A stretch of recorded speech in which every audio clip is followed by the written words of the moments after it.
Alright, I'm at the third quest line here. Okay, this will be my first encounter with these guys. Let's see if I can just tank everything.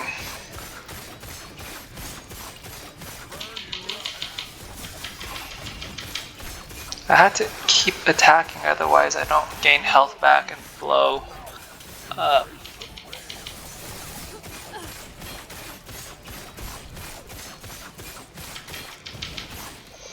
Keep my smoke up to get my glancing blows up, get my dust shrouds, I can get my glancing blows up.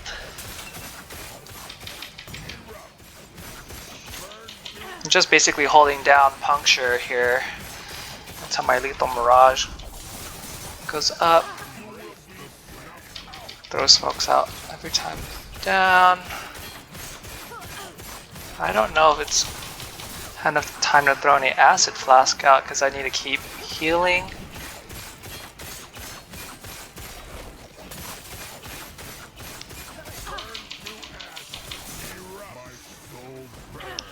Okay, yeah.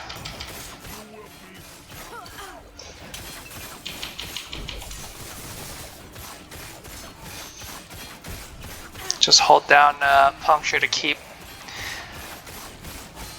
basically popping the stacks of blood to get the heals off.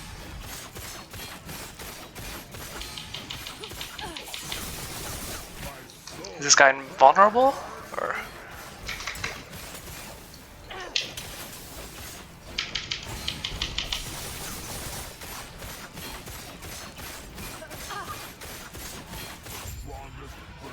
yeah, so just tank everything.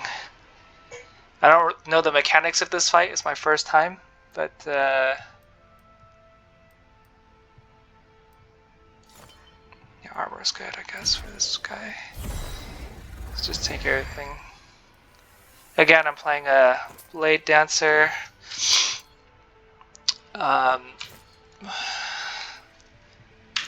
My defenses mainly, I believe a main contributor again is this foot of the mountain. When you stand still, you get a buff, a stack of mountain's endurance. When you have at least one stack, you get this conversion of your dodge rating converted to endurance threshold.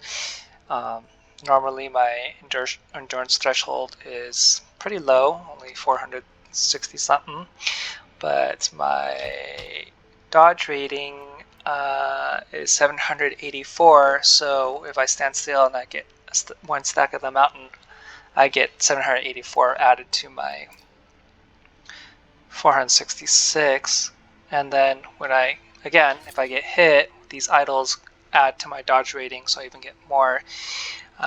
So I get an additional 108 and another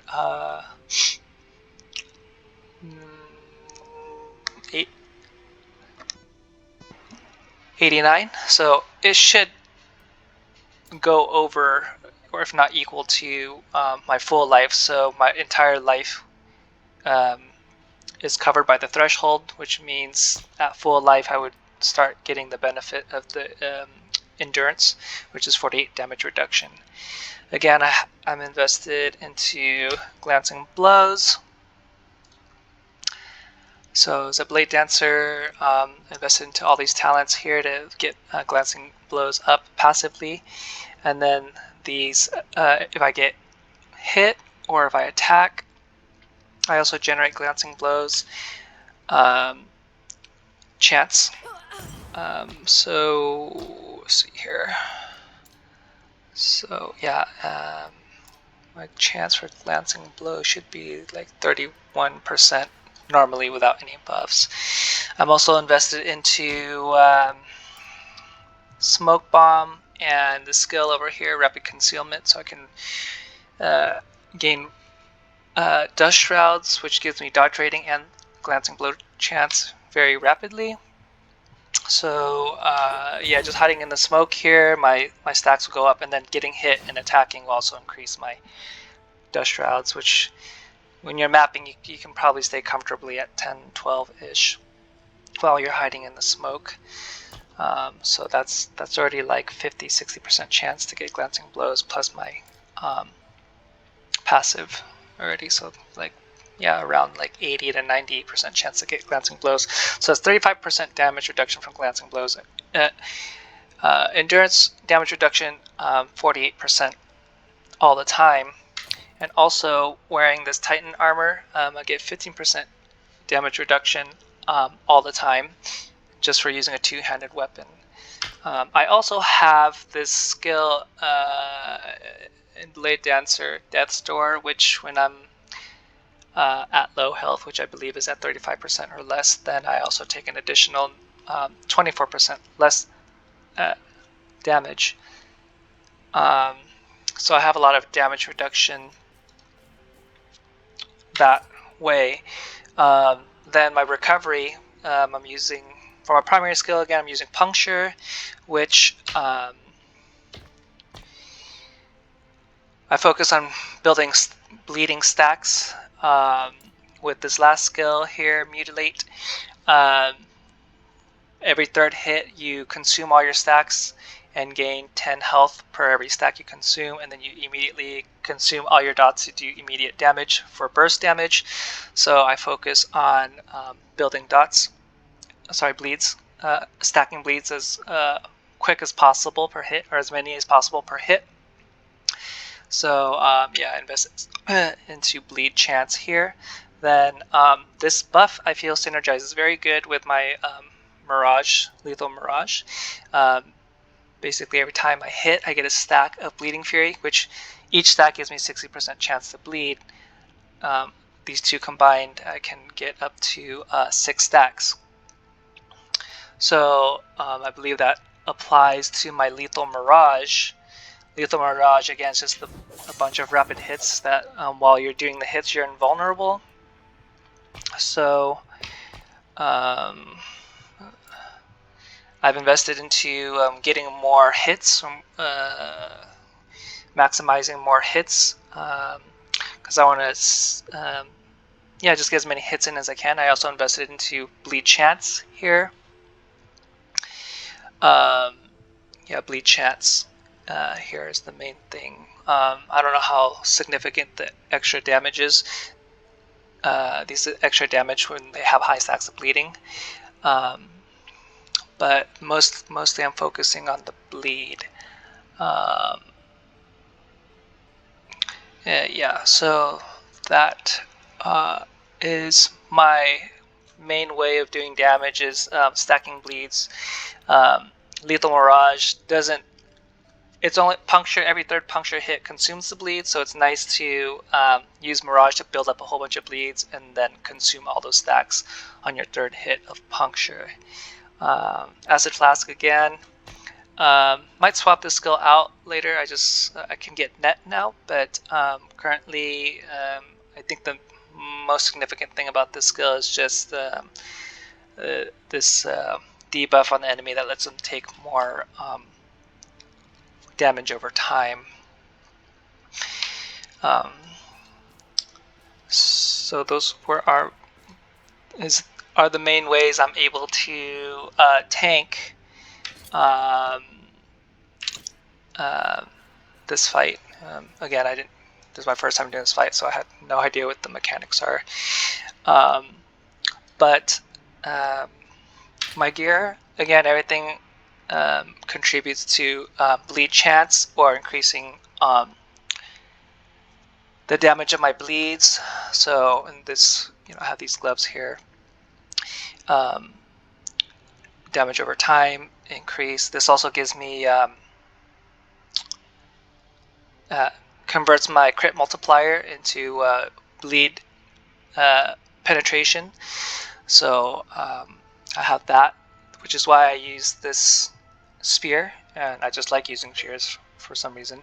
But it has melee crit strike multiplier, so that would apply to the bleed penetration. And also this weapon has fast attack speed and it has high physical damage, which I like getting physical damage because it applies to the bleed, but it also applies to my melee attacks. My melee attacks probably don't contribute too much to the damage, But the melee attacks of the Lethal Mirage is noticeable if they have a decent amount of stacks of bleed on them.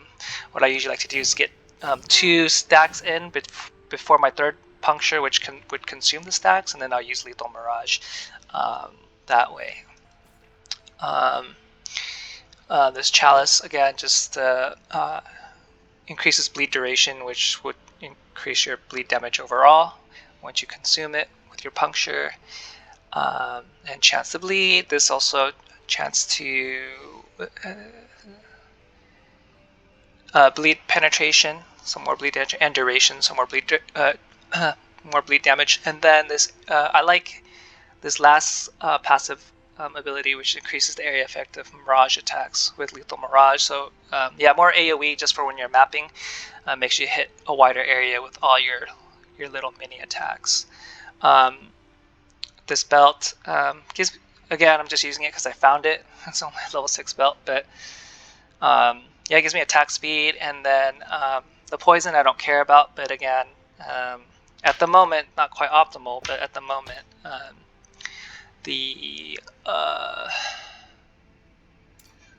have a skill that converts poison chance into bleed, so I'm making use of that. Let's see, and then these rings are just, this is for extra dodge, not optimal ring at the moment, I'm just using it for now. I want to focus more on cooldown recovery at some point so that I can get my Lethal Mirage to cool down faster, and my smoke too. And then this ring is just for resistances, because my resistances are not quite capped out, especially my void. But yeah, those are the main things here. A lot of this stuff is cheap. A lot of this stuff, if you're merchant guild, it's free. You can find it for really cheap, if not free. I believe I got this for free on gold wise, cost 0 gold. You still have to pay like favor or whatever. But yeah, 0 gold, 0 gold. I believe this was probably 0 gold too. I just found this item here. If anything, I paid more for this item because a lot of people who are starting out need resistances and they don't quite have the rank in the merchant guild yet to buy exalted items. So I think this was probably the most expensive thing, believe it or not. This I probably found somewhere. This is free too. This I found somewhere. So all this, the only thing I really paid for, I believe, is this. And then this weapon, I believe I found it for like 33k gold. So not too expensive. So overall, yeah, a lot of this stuff you can just find on a bargain, if not free. This doesn't cost much to set up this style of play. And then these idols, again, I don't shred armor. Again, my melee attacks from puncture aren't that significant, but the damage over time is what I went for. It might help with mirage attacks, and then bleed chance here. So stuff for bleed or damage over time, and then crit strike multiplier again because I have salt in the wounds. The multi applies. If I'm mapping and there's a big group of guys, and sometimes when you're waiting for the 1 second grace period to occur so that you can get this mountain buff over here, you could be taking damage. If you're not dodging, you could die. So you get in and just initiate with the Lethal Mirage, because the Lethal Mirage, you're invulnerable during that period of time. So by the time Lethal Mirage ends, your mountain should come up fairly shortly, and you can just literally just stand there, kind of like in siege mode, and just tank everything while you attack. Again, I like having a fast tackle weapon because that means you're applying dots faster and you're consuming them faster, so you're regaining life faster. Slow weapons, yeah, you're going to be regaining life. Might not be regaining life at the rate that you need to survive if you're jumping inside a big mob. So yeah, I'll just initiate with my Mirage and then throw my Smoke Cloud and just kind of like in some ways turtle up in here while I'm getting dust stacks to even further bolster my defenses.